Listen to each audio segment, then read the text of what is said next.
السلام علیکم ناظرین آج ہم آپ کو شب قدر یعنی لیلۃ القدر کے بارے میں بتائیں گے۔ لیلۃ القدر شب قدر وہ عظیم رات ہے جسے قرآن مجید میں اللہ تعالیٰ نے فرمایا بے شک ہم نے اسی قرآن کو شب قدر میں نازل کیا۔ اسی رات میں لوح محفوظ سے زمین پر قرآن کا نزول ہوا۔ نبی اکرم صلی اللہ علیہ وآلہ وسلم نے فرمایا جو شخص شب قدر میں ایمان کے ساتھ اور ثواب کی نیت سے عبادت کرے اس کے پچھلے گناہ معاف کر دیے جاتے ہیں۔ یہ شب رات رمضان شریف 27 روزے والی رات کو ہوتی ہے۔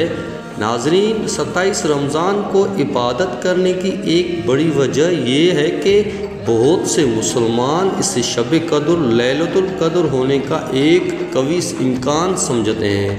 قرآن و حدیث میں ذکر ہے کہ شب قدر رمضان کے آخری عشرے کے طاق راتوں یعنی 21، 23، 25، 27، 29 میں سے کسی ایک میں ہوتی ہے، اور کچھ روایات میں 27ویں شب کو زیادہ اہمیت دی گئی ہے۔ قرآن میں ہے شب قدر 1000 مہینوں سے بہتر ہے۔ اس رات میں عبادت کا ثواب 83 سال سے زیادہ کی عبادت کے برابر ملتا ہے۔ حضرت ابن عباس رضی اللہ تعالیٰ عنہ اور بعض دیگر صحابہ نے 27 رمضان شب قدر ہونے کا زیادہ امکان بیان کیا ہے۔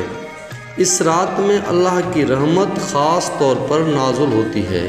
دعا توبہ، ذکر و اذکار اور قرآن کی تلاوت کا اجر کئی گنا بڑھ جاتا ہے۔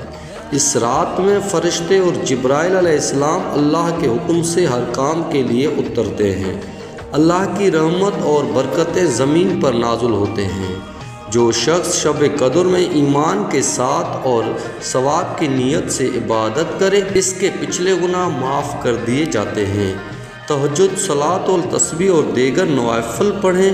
سب سے بہترین دعا جو نبی صلی اللہ علیہ وآلہ وسلم نے سکھائی، اے اللہ تو معاف کرنے والا ہے، معافی کو پسند کرتا ہے، بس مجھے معاف فرما۔ تسبیحات، استغفار، درود شریف کا ورد کریں۔ صدقہ و خیرات، ضرورت مندوں کی مدد کریں۔ اگر ممکن ہو تو آخری عشرے میں اعتکاف کریں۔ صحیح تاریخ اللہ ہی بہتر جانتا ہے۔ نبی کریم صلی اللہ علیہ وسلم نے فرمایا کہ اسی رمضان کے آخری عشرے کے طاق راتوں میں تلاش کرو۔ اس رات میں اللہ کی رحمت خاص طور پر نازل ہوتی ہے۔ اگرچہ 27 رمضان کی بڑی فضیلت ہے، لیکن شب قدر کی تلاش تمام طاق راتوں میں کرنی چاہیے تاکہ کسی بھی صورت میں اس عظیم رات کو ضائع نہ کیا جائے۔ یہ ایک عظیم رات ہے، اس سے زیادہ فائدہ اٹھانے کی کوشش کرنی چاہیے۔ ناظرین میری ویڈیو آپ کو اچھی لگی تو لائک اور سبسکرائب کرنا نہ بھولیں۔